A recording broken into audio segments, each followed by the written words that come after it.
We will be discussing the relationship between regional designers and the buyers.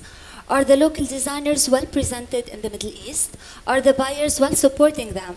And how they can push the regional designers forward. We will be discussing all these issues with our lovely guests. I would like to welcome Dina Malhas, the creative director and Saudi co-owner. Is it working? It's fine? Okay. And head of buyers of Kareem JEDDAH, Kareem Boutique in Jeddah, the multi-brand fashion and lifestyle concept store known to be a trendsetter in the region. Dina Jisr, the talented Lebanese designer who's known with her designs inspired from architecture and her attention for details and high quality of finishing. And of course, Rozan Ahmed, the owner, editor, and director of Bougie.com, who was recently nominated as one of the Middle East's most influential women. Dana, I'm going to start with you. Can you tell us first, how did you establish Kareem Boutique in Jeddah? How did it all start? At the time, I was 22 years old. I had just graduated from the American University in Beirut, moved back to my hometown, Jeddah, and I was full of enthusiasm and passion. I wanted to do something different, I wanted to add value. I wanted to bring into the market something that wasn't there. And at the same time, I wanted to do something that I loved, which is fashion, because I believe you perform best when you're doing something you love. So what did you study? I studied marketing and advertising. So I looked into the market, and it took me less than a month to realize the missing gap. And it was basically that we had all the high-end brands. We had Gucci, we had Prada, we had Chanel, LV, everything, and we had Zara, Bershka, all these. We didn't have anything in between. We didn't have a store for mid-end designers. We didn't have anything creative, anything up-and-coming, unknown. And personally, I'm the type of person that likes to dress like that. I don't like to wear brands from head to toe. I like to wear things that no one knows who they are and things that are still becoming famous. I like to wear things that catch an eye. And you felt that wasn't common in Saudi Arabia? No, it was not there at all. And Kareem BEIRUT actually was a favorite of mine when I was studying there. So I decided to bring it to Jeddah with a complete, not complete, with a bit of changes just to fit the Saudi market. And it was 100% managed by myself. And I took care of everything from A to Z, from like the interior design. I would sketch it on like A2 papers and then give it to the designer. Contracting, I'd call the gypsum board. The lighting, I was involved in everything, the buying, the windows, every single thing. So you followed your passion. Exactly. And at the same time, I didn't want to feel like I was missing out on the corporate world, because I didn't want to just be an entrepreneur as soon as I graduated. I wanted to learn discipline and work ethic and respecting timing and all these that. So I worked at an investment bank for 2 years, but then I realized, no, I love fashion, and went back to that. And alhamdulillah, ever since, we've been one of the trendiest boutiques in the region. We've been named as one of the top fashion destinations in the Middle East, and now we're growing. It's been a one-woman show the past 3 years, and now the team is starting to grow. Dina, what about you? Can you tell us about your journey to become a designer?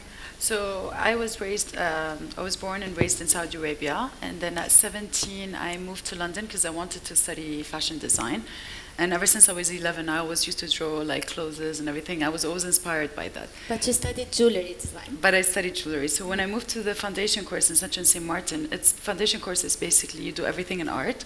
It's for you to choose which field you like. And I found myself really interested in jewelry and the machinery and how to attack them and to create something with your own hands. So I went and did my BA in jewelry design.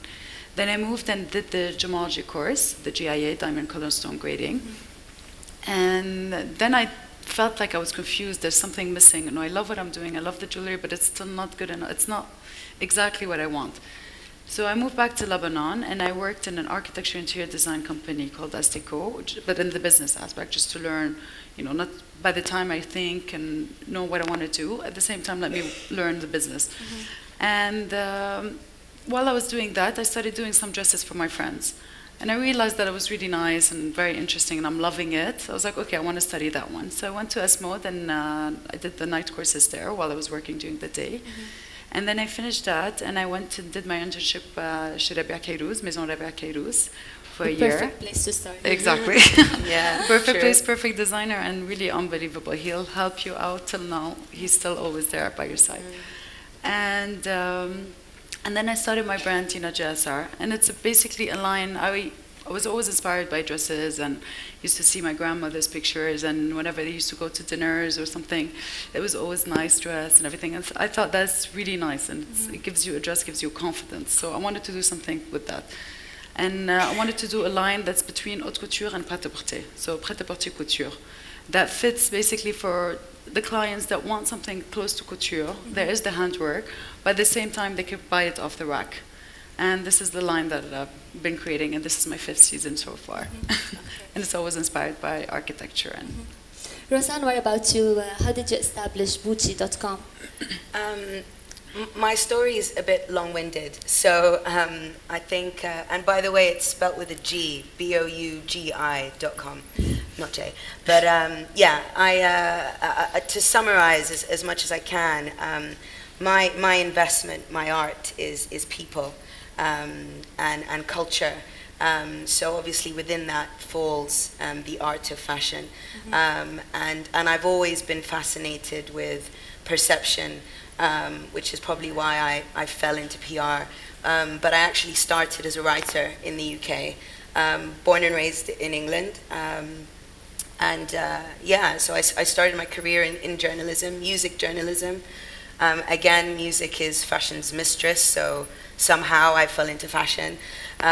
So that kind of evolved into brand consulting, working with brands, product placement, popular from Chanel and to Moad down to Adidas and Nike. I'm interested in establishing a space within the urban music field in the UK, which is where I was expert in at the time. And then I took a 360-degree turn and joined the United Nations because I've always been fascinated with the power of art in social change, the power of art in influencing society. So that relationship is something I tried to intertwine as much as I could during my time with the United Nations. And then at the UN, I felt like I was being choked because of bureaucracy and all these chains of command, and I hated it eventually. So I started my own business, and I started it in Bahrain. I was fascinated with the Kingdom of Bahrain. You're originally from Sudan, right? Originally, I'm Sudanese, so I speak a little bit of Arabic. I understand it very well, but I just get a bit embarrassed speaking because I think I sound like a child. But yes, I started the business in Bahrain. I was always fascinated with the Middle East, grew up with Arabic culture, so I established Bougie there, and Bougie does a lot. It started off as a PR consultancy, but it's kind of transitioned now into a creative incubator of sorts. I write. Bougie has as you mentioned, quite an influential voice in the Middle East, in the UK, and also in the US, where I have networks established and audiences. But I also consult. I work with designers, with artists, with people who have something to give to the world, but aren't quite sure how to put it across. They don't have a message. All they are is their art. So to relate that to commercial opportunity and to positioning yourself on the big stage, it can sometimes be really overwhelming. So it's about empowerment and encouragement and building with brands. Rozan, as a consumer, do you feel that regional designers are well presented in the regional retail stores? As a consumer, what I will tell you is I feel that they're misrepresented by way of influence. What I find quite fascinating with the Middle East is magazines, the blogosphere, the media scope is almost worshipping Western society as opposed to learning from it, and as opposed to building a unified, equal relationship where we can learn from one another. Can you give an example? Well,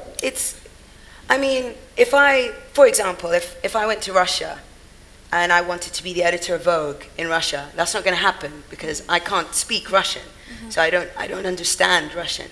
So if I wanted to if I wanted to make an impact socially and culturally, I have to have an understanding. You know, I'd have to have an experience. So I feel that there needs to be a representation, a better representation by way of voice when it comes to regional designers. And I come from a perspective of culture and consumerism, and I feel that we need a better voice in this region.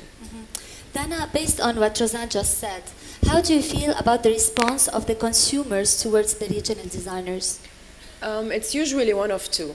Either they come to the store and they love it and it's so different and it's so unique and we've never seen it and they're the first to wear it and they kind of like to set the trend of it, or they'd be a bit skeptical and ask questions like, who's this designer? We don't know her, we've never heard of her, why are they priced this much? Oh, this is locally done, and you know, you have this. But then again, this is a character thing. I think some people like to follow the trends and just wear what they see on the catwalks and read in the magazines, and others they like to be more daring, and these are usually our clients. And alhamdulillah, like in Saudi, it's changing a lot. Everyone's leaning more towards this. They're bored of the brands.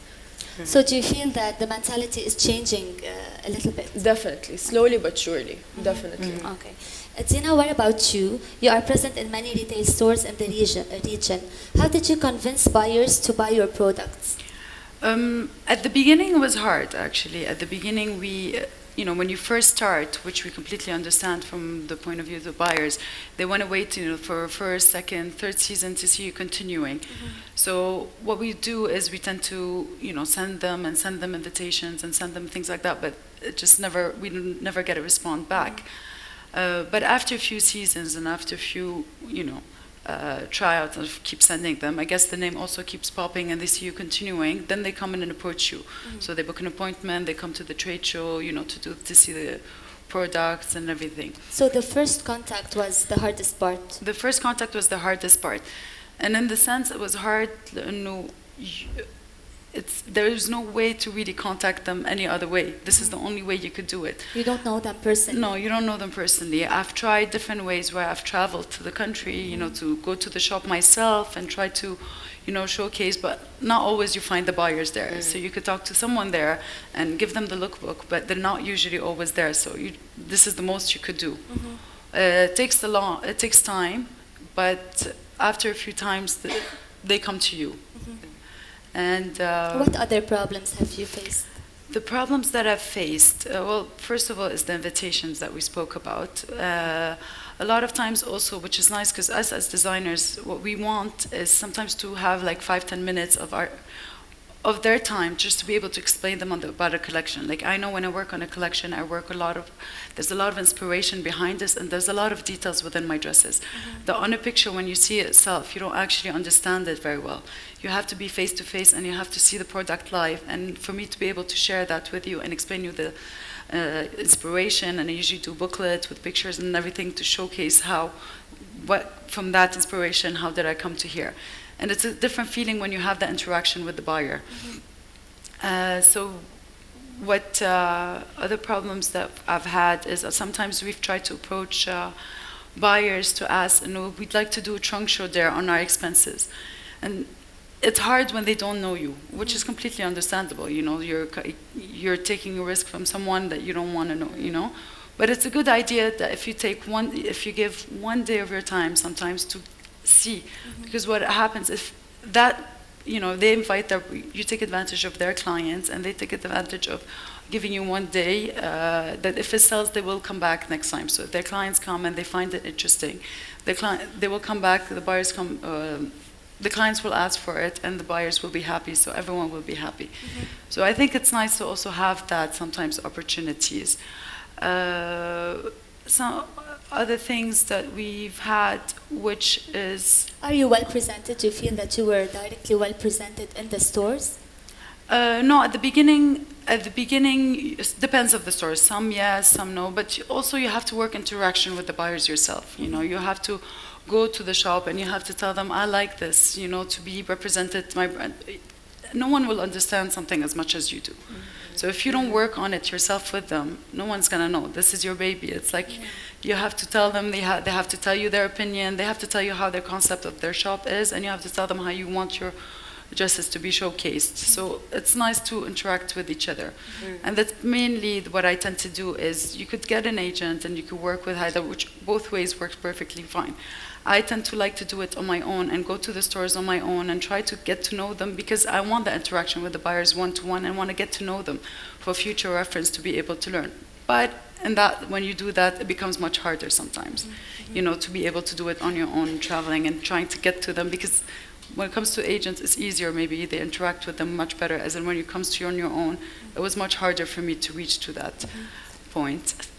Dana, what about you as a buyer? What are the problems that you have faced with the designers? Designers in general? Yeah, the designers that you work with. There haven't been any huge problems, but sometimes, for example, because of the difference in culture between the regional designers and the international designers, our culture is more based on maybe connections and who knows who. So the workflow with the regional designers is sometimes very different from the workflow with the other international designers. You mean the interaction between the yeah, buyer the process, and the designer? Like with international designers, like you get a proposal, an email with the lookbook and everything, line sheet and the order form, and you look at it. This is if you missed a show or something, or if it's new and off season. But with the regional designers, it's more because, you know, because of the accessibility. So maybe like you can get like pictures on WhatsApp of the collections, or like a Facebook message or phone calls, and which is fine. But if they had sent a proposal first on email and then followed up with it, you know. But so you think maybe the regional designers are not that professional as the international designers? No, that's not. That's the nature of our culture. This is how it works. Everything. We're more sensitive. They think this will get things done faster, you know. But this works to an advantage, because when you're this close to the designer and you have direct contact, you can work together on a collection, customize some things like, yeah, please make this longer, please make this short sleeves. So it's give and take. Rozan, why do you think most of regional designers seek success first internationally and then regionally? Well, I don't think we'll speak generally, because obviously not all regional designers feel that way, but I think there is a generic need for acceptance. And again, I find this quite fascinating, particularly in this region, because this is what's stifling development. You know, we don't need acceptance internationally, and I'm all about language as well. Like, I really feel language is important. So what does international even mean? Are we talking about the UK and America, or Paris, or, you know, the world's a big place. Asia, what are these about? Where are these territories? What are we being specific about? So this need for acceptance, which tends to be Western, is something that I feel needs to be addressed. And I think regional designers need to respect and realize that this is where the opportunities are. This is where the money is. We've just had the entirety of Vogue come to Dubai. And why did they do that? Because they want money. You know, they came here, France is broke. Yeah, let's be real. You know, France is... Most of the buyers that I've started getting was from the Arab countries, and I was in Paris. Exactly, exactly. So these are all realizations that we need to have of our community and of our ability and of our skill. And we need to work with international partners on equal alliance. We need to start looking and appreciating and understanding each other on equal par. And I think that's probably where it comes from, this need to be accepted internationally. Obviously, there are opportunities and there are platforms. There are media platforms that will project your brand and project your name through media houses that are far more powerful. But at the same time, what use is that if you're not really going to sell, you know, as much as the opportunities are here and in Asia and Africa. Africa is a market that the whole world is turning to right now.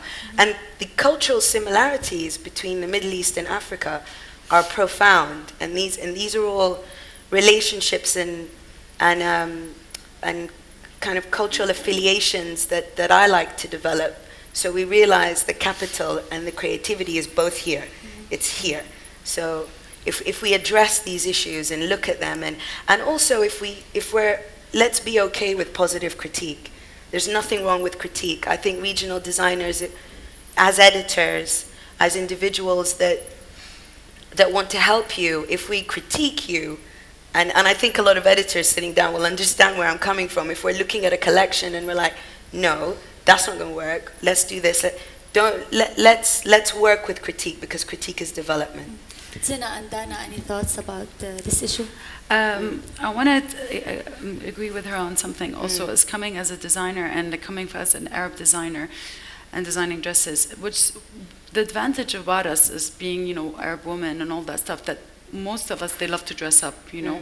They always like to look good and everything. This is good for, as a designer, for our advantage, which is we all constantly want to satisfy these women, because they're really updated with fashion. They really know how to dress. They really know how to represent. Exactly.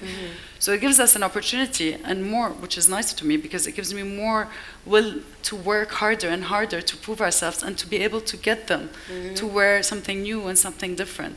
As in, you know, sometimes which is, you know, Paris is the fashion place to be and it's beautiful, but when I tend to sometimes go there, they don't dress up. So for my line, it's harder. You know, it's harder for me to design something and being inspired by the women around me, because I don't see someone that's really wearing something that I want to dress them up and to prove myself more. As in the Arab countries, whenever I'm in Lebanon or anywhere else, here, Dubai, everyone is constantly looking fabulous, and that's nice. Yep. That's really beautiful, and it's good for us to have.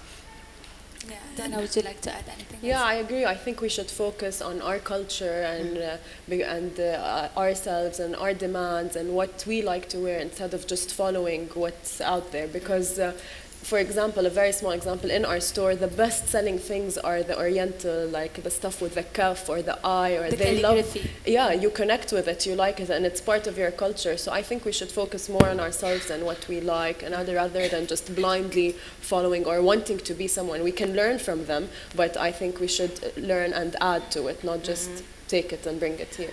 Just to add to that very quickly, there is definitely a revolution in entrepreneurship happening in the Middle East. You know, that's just clear on every level.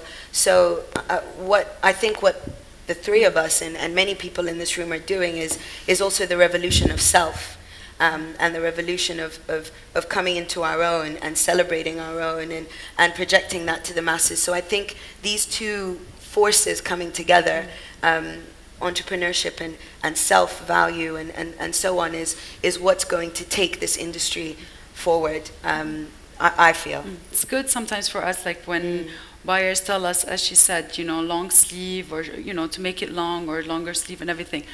But when it comes to, sometimes they tend to tell us, which we completely understand because they know their clients better and everything, if you could change this or add me this to it or add the flower. It's a bit hard for us as designers, because you're trying to build up your identity, and in order to do that, it's already hard, and you're following an inspiration or something. So when someone tends to tell you, change it, we want to do that. And I tried to do that, if I remember, for one of the collections, which I tried to satisfy all my buyers and do what they wanted. I felt myself, I was very confused, and I couldn't design anymore, because you can't. So when you create your own designs from scratch, do you take into consideration what the ladies or your clients like, maybe in a certain country, or no, you just create what you like based on your inspiration? I create what I tend to see women, and these women are the women in front of me, so they are the women that are influencing me. But we have to, at the same time, build our identity. We are, you know, we are getting to know each other. I'm getting to know myself when it comes to designing, so I need to do that on my own, working with the buyers and seeing what they like. But at the same time, I need to be able to do that on my own sometimes, just to be able to know what my brand is about. So that would be sometimes, I would say, you know, to tell us what you want, but also give us the opportunity to prove you what we are capable of doing. What about the buyers? Sorry, you No, I wanted to add to what Dina said. It's very true, because for me, designers are our partners, and this is something I really believe in, and I always say, because we work together, we grow together. If she doesn't sell, our image is going down. So we have to find the midway ground where both are satisfied. She has to grow as an identity and as a collection, and at the same time we want to satisfy our clients. So the best way to look at it is as partnership together, and then you grow together if you go in hand in hand, I think. Exactly. So Dina, based on what Dana just said, do you take into consideration also the opinion of the buyers? Yeah, of course. This is like what at the end of the day, we work for them. them. You know, we work for our clients, but our clients, they come to our buyers. With them, I mean, with them. But to add to that, I would say the ultimate buyers here are the customers. The ultimate buyers are the customers. Yeah, the end result, you know. Exactly. And again, it's about understanding that ecosystem. So, you know, what is happening to our customers? And because there's social influence, and social influence is directly related to economic power. So what is influencing our society? Who is telling our customer to walk into Gucci before Dina Jisr, or who is telling our customer to walk into Chanel before walking into Rima al-Kanhal, or etc. So what is happening in this ecosystem, in this dynamic, and let's talk to the customer more.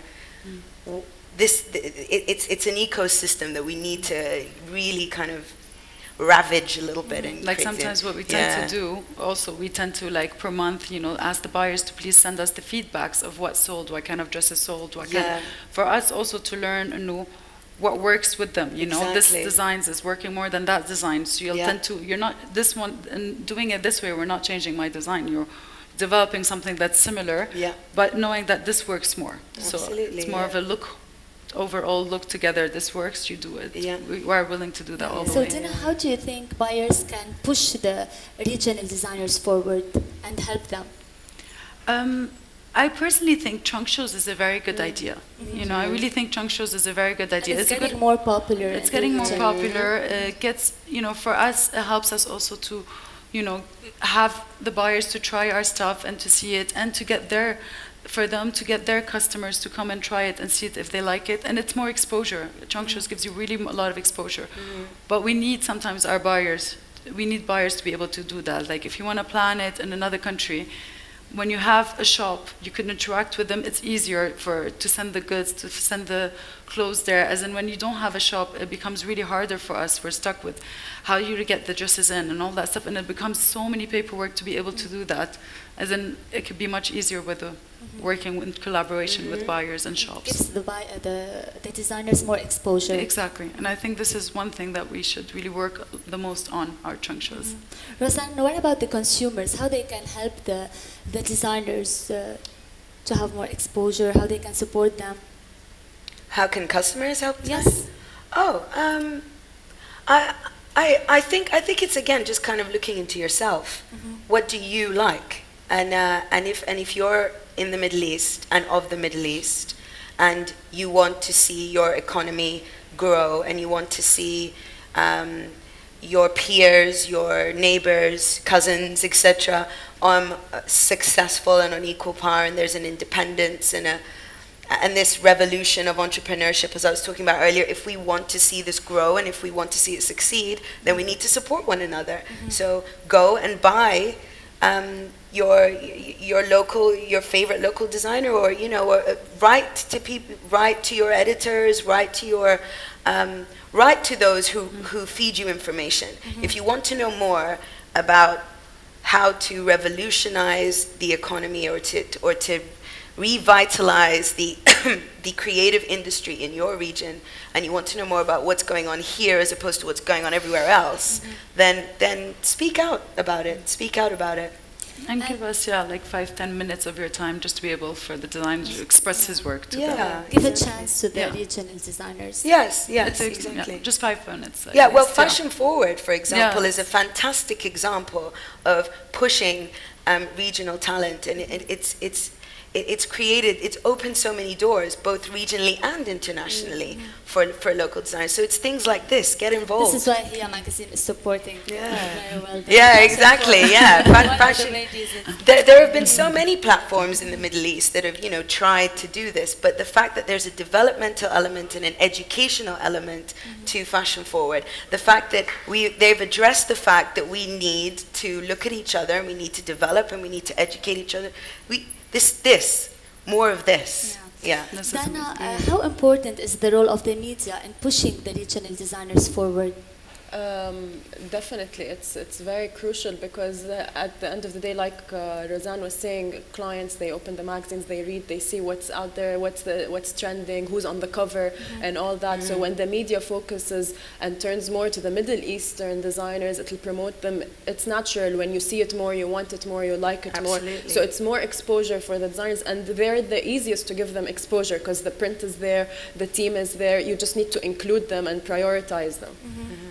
Many regional designers are designing only haute couture. Do you think this is the reason why they are not able to reach as many consumers as they can? This is a question for all of you. It depends. I think when they take a direction like this, they don't want to reach everyone because haute couture is super exclusive. So and it's their limited choice. and per order. So yeah, so you can't do this and then say you're not getting enough clients because that's the whole point of it. So it's a business direction, I think. Any thoughts? For me, actually my line, a lot of people, I had that problem at the beginning with it because my line, a lot of people told me you're more haute couture. But I wanted to reach more people and I wanted to do something else. So that's why I tried to create a line between, which is prêt-à-porter couture, to be able to reach. So as she said, it's a matter of opinion, that each person, what they want and what they like to do, you know. But for me, I wanted that line to fit everyone, so. Well, I think Alia is a fantastic example of successful haute couture, and he's from the Middle East. No, not Alaya. Alaya. Sorry, I pronounced the name wrong. Alaya. Yeah, he's a fantastic example. So I don't think it's that. And again, I also feel that traditionally we have a way of trade, and luckily, by way of opportunity, the creative industry here isn't monopolized yet. So if a haute couture designer wants to be haute couture, then the space is there for him or her at the moment.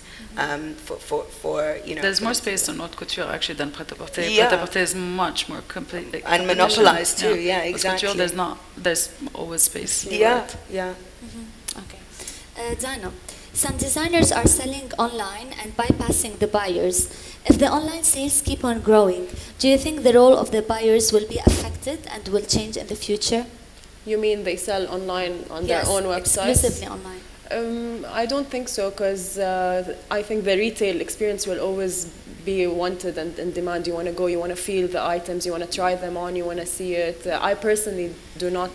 I favor real shopping over the online shopping, but it's actually very good that the designers are taking this initiative because sometimes they can't be everywhere. As Dina said, sometimes it's hard to get to stores, so when they have their own website, their own platform, it's good for them. They get more exposure, they decide which countries to ship to and all that, so it's amazing for the designers, but I don't think it's either or. I think it will all go hand in hand, and at the end of the day it goes back to a personal choice, whether you like to order it online without seeing it, or would you rather go try it. But we will always continue what we're doing because there's a lot of demand for it so far. Dina? I agree with her. I know with my dresses, for example, those are type of dresses that needs to be worn. So you could sell it online when the client is actually used to you, knows his size and knows what shapes within that the designer fits him.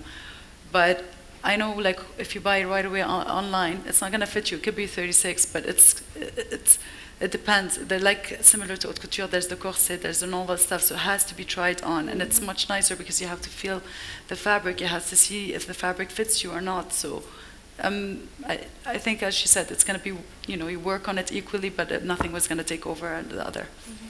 Rozan, any thoughts?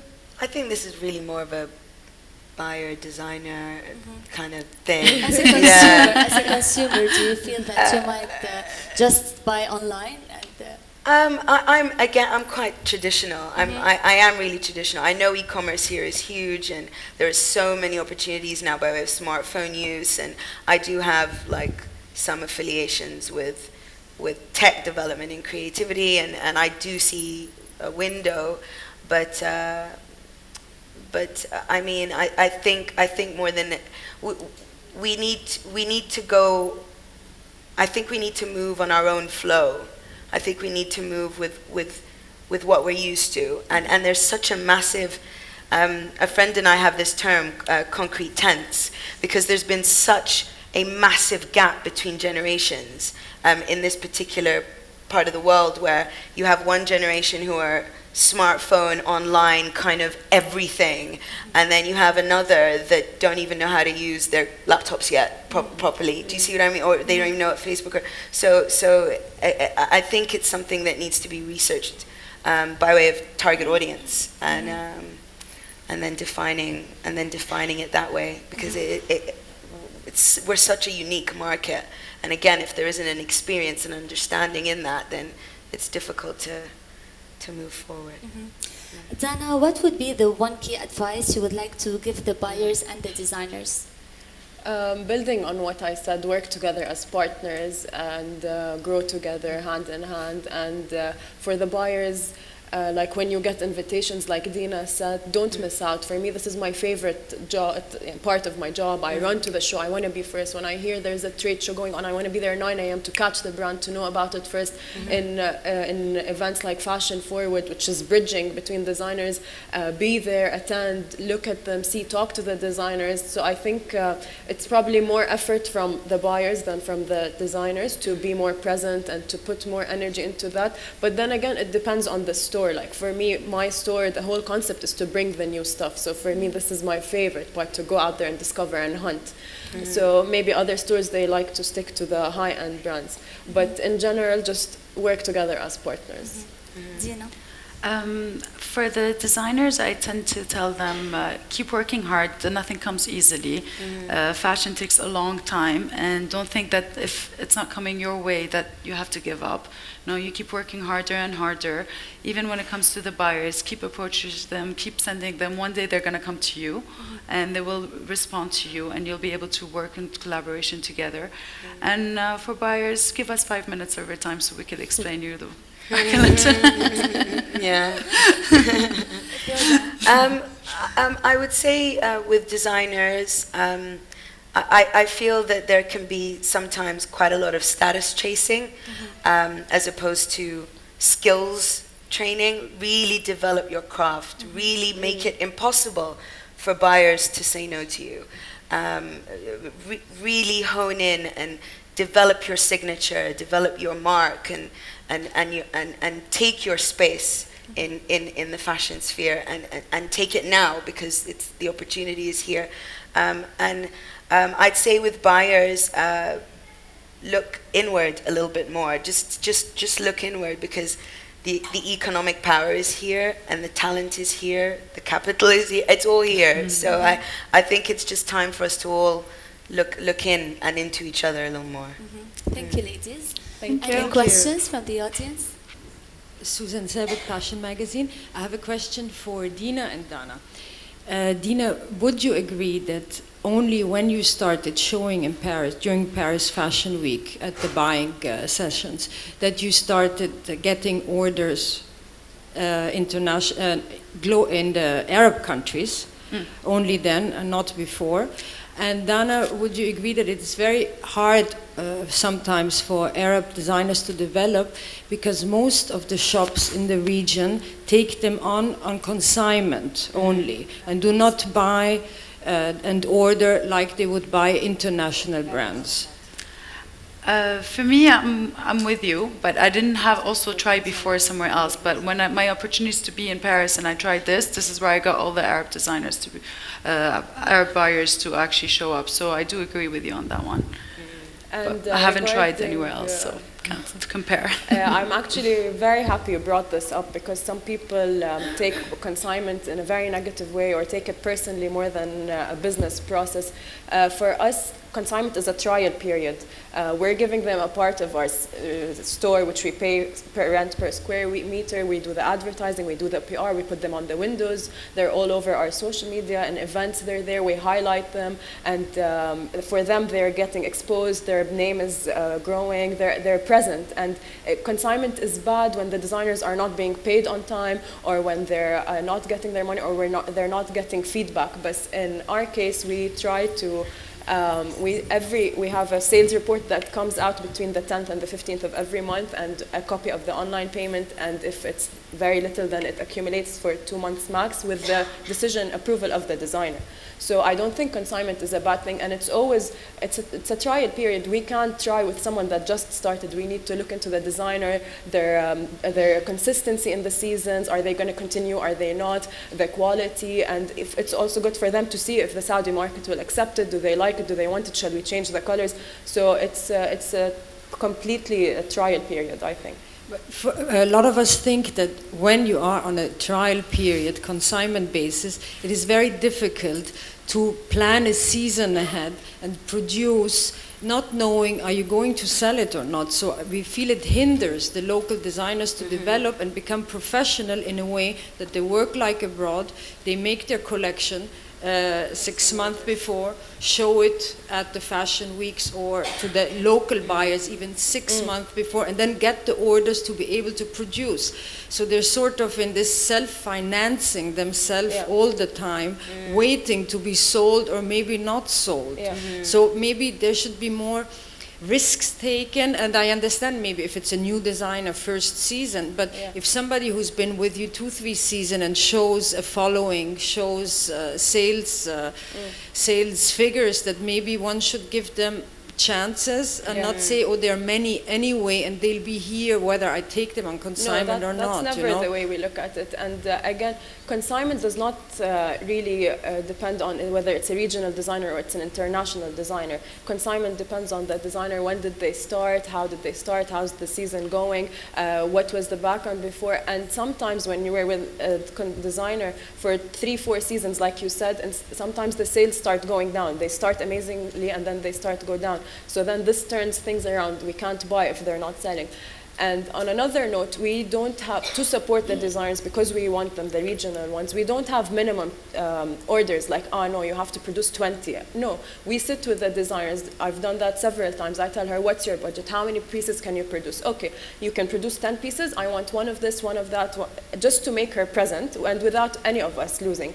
And again, the challenges, the financial challenges you are discussing happen if they are not getting paid. But I think if they're getting paid on monthly basis, then it helps. And sometimes when the designer really cannot afford to produce, we work on 50% deal where we pay 50% of the order, and then as the rest sells, we sell it. So we try our best. We try many different ways. It varies on every designer. And also over the seasons, you tend to take a decision whether you want to continue consignment, you want to move into purchasing, you want to stop, it's not selling as well. So it's very relative, and again, it's not related to regional or international. Consignment depends on the designer and the collection more than the designer. Question? Hi. I wanted to find out, probably from the whole panel, what is the best way for a new designer to find buyers? I understand that, you know, they're out there, they want to try to let themselves know, but how do they know you? How can they find you? What is it? What is it? Passion forward. One example.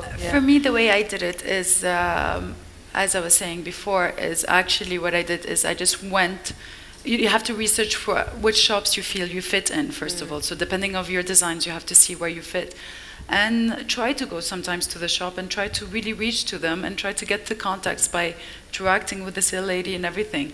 Because it's very hard to get their contact. It's not as easy. So sometimes you really have to go and show up and try to interact with these people and see network and give them your lookbook, give them your business card, and hope they'll contact you back, or keep going. You have to really push for it in order to get there. And the best way to do that is actually to have a portfolio with the pictures and the... You have to have a lookbook. You have to have some, lookbook with your... Sorry.